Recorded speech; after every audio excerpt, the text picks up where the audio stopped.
Yo, what is up, YouTube? It's your boy Legend, and I'm back with another video. You already know what this is just by looking at the thumbnail. Now, if you guys like the video and you want more of this content, make sure you hit that like button, subscribe while you're at it. But without further ado, let's just get into this intro so we can start this with if.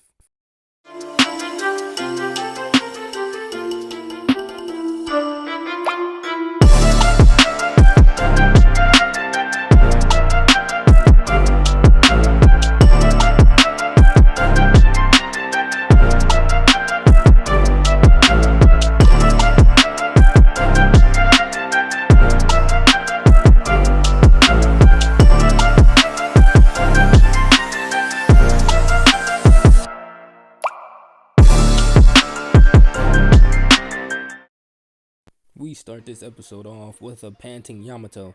He just killed over 150 of these strange white creatures that invaded his outpost, while the other two Jonin and one Chunin left him. They were fresh off of a field promotion, but they weren't promoted by Donzel. They were promoted by Saratobi when he was alive. They didn't seem to be interested in them. They only came for Yamato, so they left to go and get backup. Yamato fell to a knee as he killed the last Zetsu.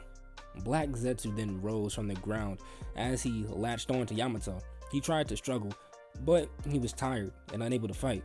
Yamato let out a pain scream as it felt as though his body was being torn apart and forcefully put back together as Zetsu finally took control. Meanwhile, Gaara appeared in the Hokage's office with the Sand Shanshin as three Anbu surrounded him. Danzo waved them off as Gaara spoke.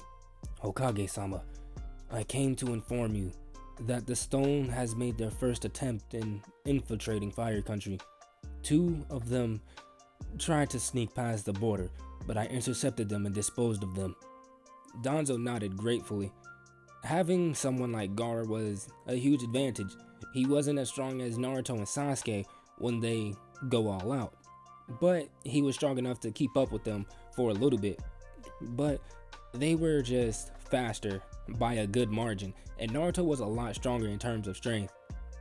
Thank you for your assistance, Gaara. I'll see that you are compensated well. Gaara nodded as he turned and walked out of the office. Meanwhile, the platoon of Stone and Kumo ninja stopped their advance 13 miles from the Leaf Village. The Stone Shinobi were pissed. On their way here, they saw two of their comrades crushed to death, and it pissed them off. They planned to move in slowly and attack at night.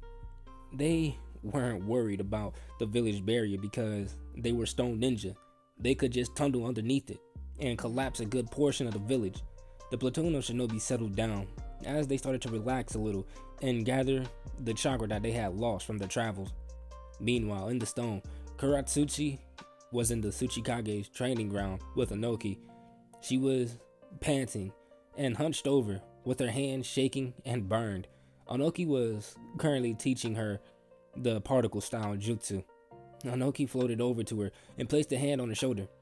He just wished that he could implant his knowledge into her head by some type of jutsu.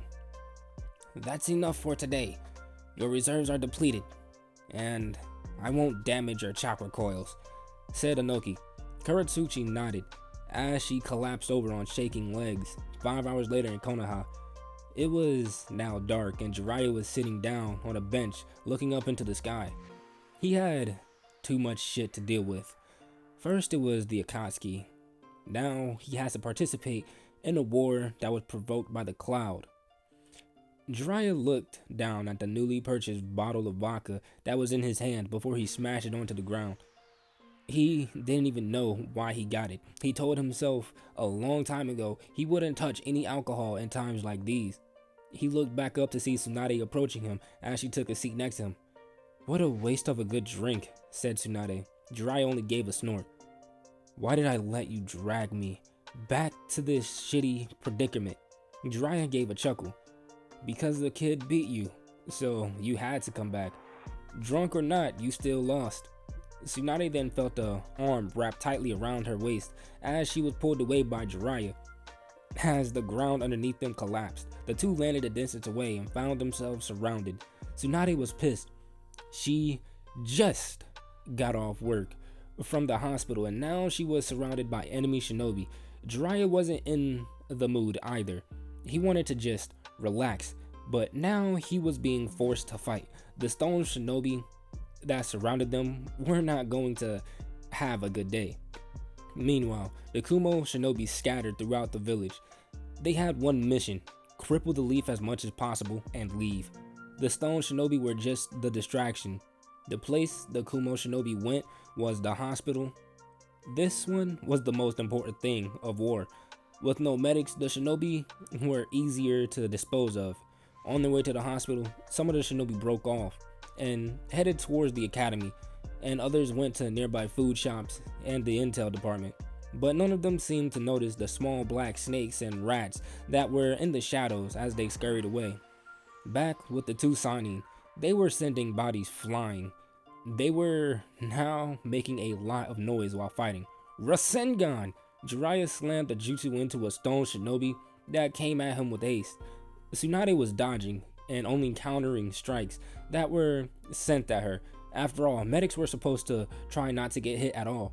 Jiraiya was only getting more pissed. He wanted all this to just stop, but the stone shinobi had numbers. Though most were Chunin level, there were still some at high Jonin, not to mention Brazier the stone rhino, who only sat back and watched their movements closely. Back with the Kumo shinobi, they reached their targets. When they reached, they were rather confused. They were being as quiet as possible, but there were Konoha shinobi there waiting for them. Sai stood in front of the hospital with 4 ink lions in front of him. The lions rushed forward as they were quickly cut down by the Kumo shinobi, but to their surprise, the ink that they were made from exploded as Sai pulled his tanto and rushed forward, ready to dissect the rest of these invaders with surgical precision. He moved through the small group of 8 with finesse as he slit a woman's throat as she fell to the ground, clutching her neck. Sai sidestepped a kunai as he plunged his tanto into the man's ribs and yanked his blade to the right as it passed through his flesh like a hot knife through butter. At the academy, Sasuke stood there as a group of Kumo shinobi stopped a few feet away from him. Sasuke then vanished in a large murder of crows as the dark midnight blue sky turned black as a pair of Sharingans stared down at them. Purple skeleton figures then rose up from the ground, looking rather demonic with red and yellow eyes. All of you were trapped in my genjutsu. The moment you came within 6 meters of me, you won't leave this grim field alive.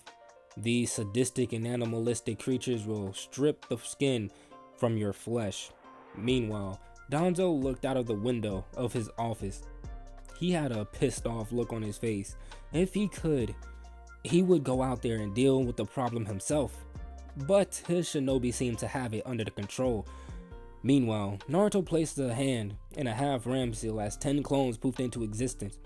He was in the east side of the village, where all the restaurants and food supply was. Move.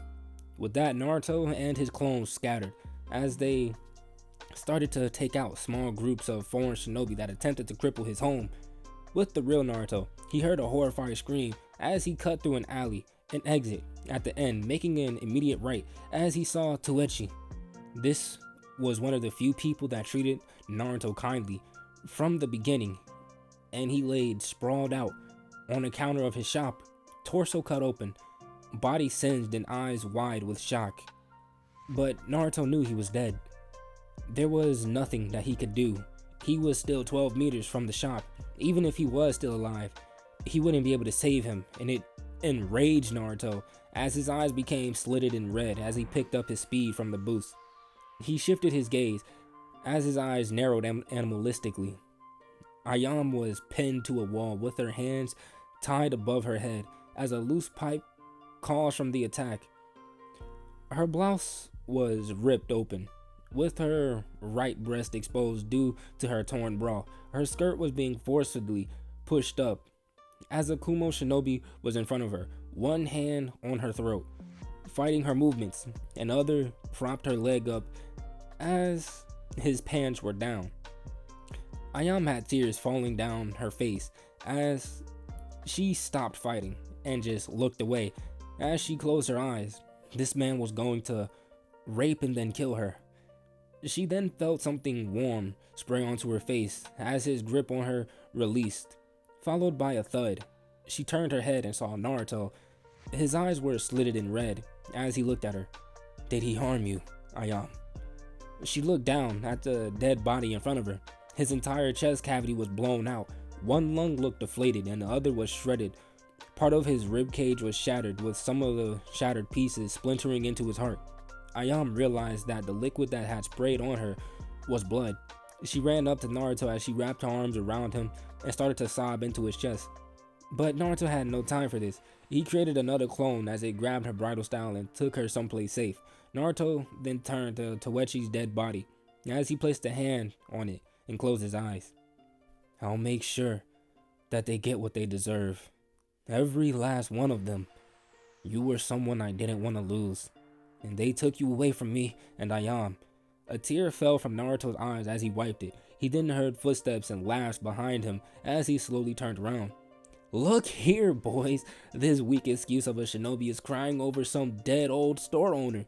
How about..." The man then blinked. He then grunted as his vision got hazy. Naruto was no longer in front of him. He was behind all of them as he turned around. "I'm in a very bad mood right now. I'll make this fast, but you will feel a lot of pain. That's 1 down, 5 to go." The man then clutched at his stomach as all of his guts fell out of his body from a well-placed vertical cut Naruto had made on the man as he collapsed over, face first, dead. Later that night, parts of the village was stained with the blood of innocent civilians and Stone and Kumo shinobi.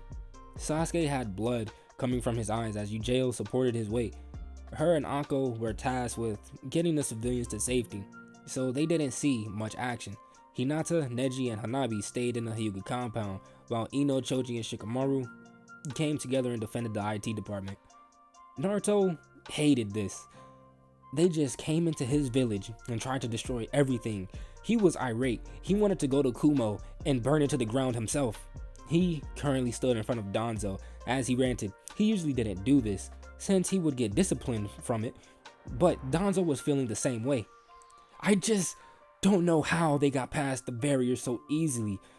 To think that all they had to do was just go under the damn thing.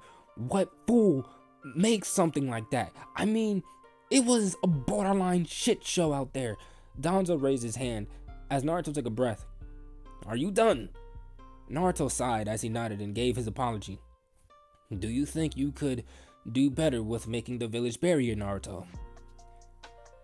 "If I had the necessary resources, yes.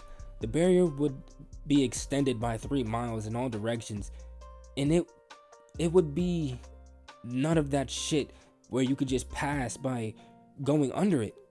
It would be even better if I found a way to link the barrier to someone's mind instead of having to use some jaded ball or headpiece." Danzo smiled. "Naruto Uzumaki, I'm giving you a A-rank mission to go to your homeland of Uzu to get the materials you will need to build this barrier. You said that you could do better. We will replace the current one we have with sealing jutsu. I want you to take 3 people to accompany you. You leave tomorrow morning at first light." The next morning, Naruto stood at the front gate with Ino, Hinata, and Sakura. He went over the mission parameters as they all headed off. He would have brung Sasuke and Yujiro, but Yujiro was currently acting as Sasuke's caretaker because of his eyes. Naruto thought it was smart but dumb at the same time. Dumb because Sasuke had another pair of eyes, and they had Tsunade in the village, so he wouldn't have to worry about the pain and bleeding of his eyes. Smart because he was learning how to use his special set of eyes, exploring everything that he could with them. The 4-man squad, led by Naruto, jumped through the trees, and the area around him was tense. It was Naruto. He was still in a bad mood, and everyone could feel the killing intent that he was suppressing. It was only a little, but he was able to keep it under control well from years of training. Meanwhile, in Kiri, Mei walked vigorously to the IT department with a pissed off expression on her face. She was informed that some of her Jonin found 3 Kumo shinobi snooping around her borders. Mei wasn't going to take any chances. She didn't even care about any possible information that she could get from them. She was just going to kill these Cloud Ninja herself. She didn't want to take any chances. At the summit, she stated that she wouldn't take part in the war and keep them away from her village. That was obviously a lie to throw the Waikage off, but still, he didn't know that, so he technically broke a demand from another Kage. Back with Naruto, he and his team were now on their 4th hour of travel. Naruto had a knot in his stomach as he stopped. The Hidden Eddy village, well, former Hidden Eddy village, was uncomfortably close to Wave, so close to the point that Naruto came to an abrupt stop as he realized something. As his team stopped too, his homeland wasn't close to Wave. No, Wave was his homeland, if only a small piece of it. Part of his homeland was taken and wiped clean, and Wave was built on the piece of that land. Though it wasn't connected to the original island, it was still part of it. Naruto-kun? Naruto snapped from his thoughts. As he looked up at his team, he told them to rest here. He had a lot to think about. Because Naruto was Uzumaki, but by Uzumaki and other clan terms considered a bastard, he didn't know if he should be mad that his homeland was now defiled and poor, even if it was just a small portion that was torn from the once bigger island. But now things made sense to Naruto. When he went to Wave Country, when he was a Genin, Tazuna said that the waters were usually choppy and hard to cross through, but when they went through the waters, they were calm, and Tazuna stated to himself that the waters were never calm. The waters were calm that day because he was an Uzumaki and the waters recognized him as one. The four set up camp and Naruto took first watch, pushing all thoughts about the land of Eddies out of his mind. Naruto sat up on a high tree branch as he looked over the area. "Get some rest, Sakura. I already told you I'd take first watch." Sakura landed on a branch under Naruto. "You do know I can tell when something's bothering you, right? We were on the same team together, you know." Naruto continued to look out into the distance. "The Naruto you knew me as when I was 13 was false. Yes, some of it was true, but a lot was false. Me sporting that ridiculous orange jumpsuit, false.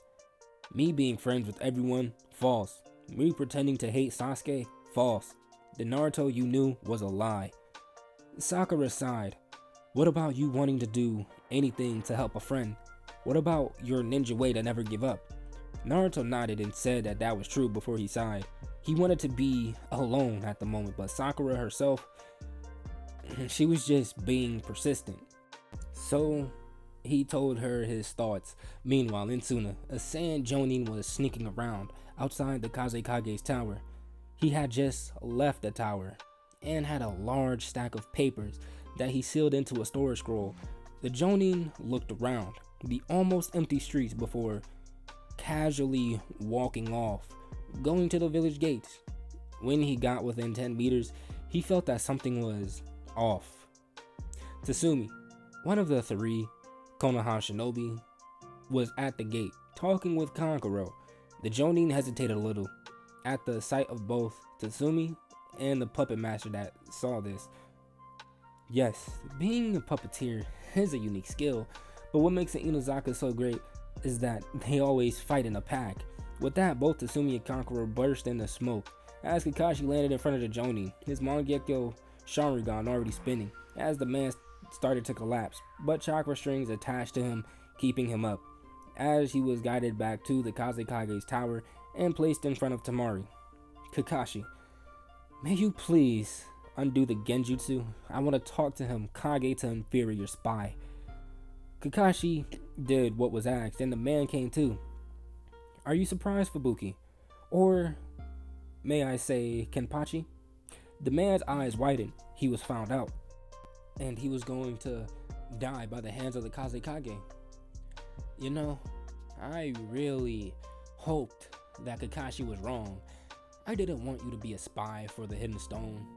Not after that believable lie of a sob story you told me. But I laid the bait, and you took it. Kenpachi was stubborn. Yes, he was found out, and he was going to die. But he wasn't going to give up any information. He was going to take everyone in the room with him.